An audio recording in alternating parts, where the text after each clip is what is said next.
What's going on, friends? Sanford is back once again. I hope you're having a fantastic day. On this channel, of course, we look at the latest and greatest 3D printing technology, and Flashforge has just sent me their 5M Pro, which I've got to tell you, it's a fantastic printer. Today, we are sponsored by PCBWay.com, so thank you very much to them. We'll talk a little bit about them later on. And of course, the channel sponsor is Polymaker.com. All links for that stuff will be in the description below. But if you're a beginner or a seasoned user of 3D printing, oh my God, this Flashforge is fantastic. Let's get straight on into this one. Here we go. You are watching a master at work. The Flashforge M5 Pro is a budget-friendly 3D printer, but don't let the price fool you. It's packed with features that make it a solid choice for hobbyists, educators, and even small businesses. There are two versions. The slimmed-down version, which is called the 5M, which I've seen online for as little as £232, that's $299, and the Pro, which is an enclosed printer, which is $387 or $499. So let's see what sets it apart from its competition. The unboxing, setup and printing element was first class. In fact, to have a printer that works this good out of the box is, well, sometimes a bit of a novelty. Inside the box there are all the usual tools, hex wrenches, glues and lubes that you'll typically find in most 3D printing boxes. And like other CoreXY printers of a similar nature, namely Babu Lab and Creality, the bed is held in place with several screws post-assembly at the factory. So make sure you remove those before getting started. So as you probably know, the channel is sponsored by PCBWay and Polymaker Filament, and I have been using this printer to print this awesome model by PA1 Maker. And this is the illuminated fairy house, the watering can. Now we have scaled this up to 150%, and the majority of the materials I've used on this have been Polymaker Filament, apart from this one, which of course is the Rainbow Effect, which is a Creality filament. And while searching on PCBWay's website, I was looking at various components that you could potentially use on a project like this. Addressable RGB lights, or even wireless LEDs are just two projects that you could incorporate into your print project. But for this project, I simply used a battery-powered candle LED, but how cool would it be to have a project like this with smart or remote controls? I'm pleased to say that we will be undertaking some bigger projects in the coming weeks. So thank you once again to Polymaker and PCBWay for sponsoring the channel, and don't forget to check out this very file by PA1 Maker. Links will be in the description as always. First up, let's talk about the build and design. The M5 Pro sports a compact, minimalistic design that won't take up too much space on your desk or table. It's made from durable materials and welded, according to the website, with a metal frame that provides stability during printing. The printer has a build volume of 220 by 220 by, well, 220, which is what I would refer to as the older typical Ender size. The Pro, of course, is the enclosed option, and apart from enclosing the heat, the noise is also dramatically reduced, making it a viable option if you have it in the room that you're working in, or in my case, recording in. Several of the standout features over the M5 are the enclosure with dual layer HEPA filters, which should in theory filter smells and particles while printing. However, as there are no real standards in place for filtering, it's pretty tricky to say whether or not the filter is doing a good job or not. The filter should in theory block 99% of particles, with a big PR focus on the home and classroom use, and dual carbon layers, which are apparently HEPA 12. And as it's enclosed with plastic doors on the front and top, I can assume that somebody at Flashforge has thought about their target market around materials that have potential to cause harm. Feature-wise though, it's very much in tune with the market: fixed camera for monitoring and time lapses, automatic shutdown, quick release nozzles, and even an annoying beeping noise, which thankfully can be switched off. So next, let's have a look at the user interface. The M5 Pro has a touchscreen that's intuitive and responsive. Flashforge, in fact, have done a great job at making the menu easy to navigate so you can get started with your print jobs quickly. The menu is packed with features and various network settings for local only, app-based printing, and so on. But for this video, I was quite happy to use the USB and to connect via Wi-Fi to check if there was a firmware update. Now, setting up the Pro has been a breeze. It comes almost fully assembled, so you can go from unboxing to your first print in roughly about 10 minutes. The software setup is equally as simple, with FlashPrint being the recommended slicer. However, in my case, I opted for Orca Slicer, which with the tuning settings have absolutely been incredible. The profiles are already set up and ready to go, so the printing output has been on par with most expensive alternatives. So how does it perform? Well, the M5 Pro delivers solid results, especially considering the price. The print quality is impressive with sharp details and smooth surfaces. It handles PLA like a champ, and is compatible with a range of other filaments such as ABS, ASA, PETG, and so on. The Pro has print speeds of up to 600mm per second, which is decent for most projects. The machine again is also relatively quiet, so you won't be disturbed while it's running. The filament runout sensor also works very well, and in fact I had a surprise power cut in the middle of filming and the print recovered and continued.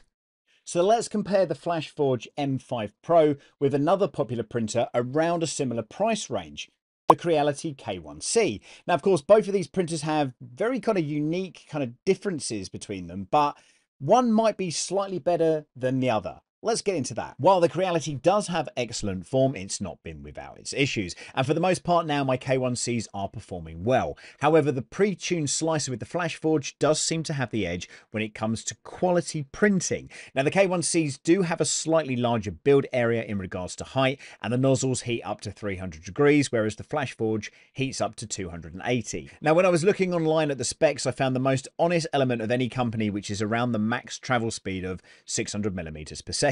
But obviously the printing speed on this is between 10 and 300mm per second, because in most cases you won't be maxing out that range all of the time. It was actually really nice to see this recognized rather than promoting blistering fast speeds that just aren't true. Now, in terms of the user interface, both printers do feature touchscreen controls, but Flashforge seems to have spent a little bit more time adding elements to their UI, and in my opinion though, the K1C is a better looking printer.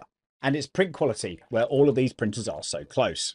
Both the M5 Pro and the K1C can deliver on excellent detail and surface finish. However, the M5 Pro might have the slight edge, slightly in terms of the print quality and time spent on the default print profiles. But also keep in mind that at higher speeds, it can sometimes compromise print quality depending on the material and complexity of the model. However, if you remember the whole pink cat issue with the K1C, well, the Pro handles it like a pro. Yeah. So choosing a new or your very first 3D printer can be really difficult, especially with the knowledge that in the next couple of months, there's probably going to be a newer model going to be made available in any case. So really for me, it's about the price and the quality. And again, if you look back at the K1C video where I did the pink cat, I spent weeks working on that, trying to work out exactly why the quality wasn't quite as good. And I have to say, for me, it's all very much about price, user experience, and also the print quality. The Pro has that. From what I understand, other content creators have pitched the M5 Pro against Bamboo product lines, but I felt that they don't really compare quite as closely as the CoreXY K1 range does, in terms of price, performance, and build area. But we again are pushing the price up. With the CoreXY K1C currently retailing at £489, the P1S at £509, and the Flashforge at £387. Well, if it was my money, I probably would go for the Pro, based on the user experience and the print quality. So what about the pros and cons? So let's break down some of the pros and cons of the Flashforge M5 Pro. So the pros: affordable with great value for the features that it offers. It's user friendly, easy to operate even for beginners. Great print quality, reliable performance with a variety of different filaments. It's got a compact design, enclosed and well-tuned slicer profiles. Updates have been ongoing from previous issues, which apparently have now been ironed out. And finally, it's a million times better than the Two Trees SK1, thankfully. So there are also a few cons. Limited build volume. It might be a bit small for those larger projects. Again, the 220 is kind of, in my opinion, kind of seen its day, and I'd like to think the 250 is kind of where it's at right now. Filament loading and unloading is a little bit awkward, as you have to get in there and feed in. There's no retraction on this. You can't back out the material. It's one way only on that for some reason. I don't know why. It's a little bit bizarre though, and we've had some fun and games sort of loading filaments, but it's not been problematic. It's just a bit awkward and odd, but it is what it is. Filament spool being on the back, it is kind of annoying having to kind of load filament from the rear of the printer. I would much prefer to see these on the sides, but any printer that has a CoreXY structure tends to be on the back for whatever reason. It's bizarre. It's not particularly user friendly. So if in future models, if someone could change that, that'd be really great. No apparent future for color options. So with this particular printer, I think the start, middle and end is going to be with a single color, but again, for the price, I think it's pretty good value. Semi-closed system and Flash Print 5. Now, Bizarrely, I've not been able to download Flashprint 5 for Mac OS. It wouldn't download. It just gave me a kind of bunch of errors and stuff. So I haven't been able to test the software in regards to that, but I have tested it on Orca Slicer. And again, I'm really happy with the results. And finally, the M5, and that's the one without the enclosure, I believe makes for a better value in regards to what you're getting. If you're printing in PLA or PETG and some other materials, you can certainly get away with not having an enclosure. And actually, for the price, it's kind of incredible value. So is the Pro worth it? Absolutely. If you're in the market for a dependable, easy to use printer that won't break the bank, I would say the M5 Pro is a fantastic choice. Whether you're printing prototypes, cosplay, props, or educational models, this printer has got you covered.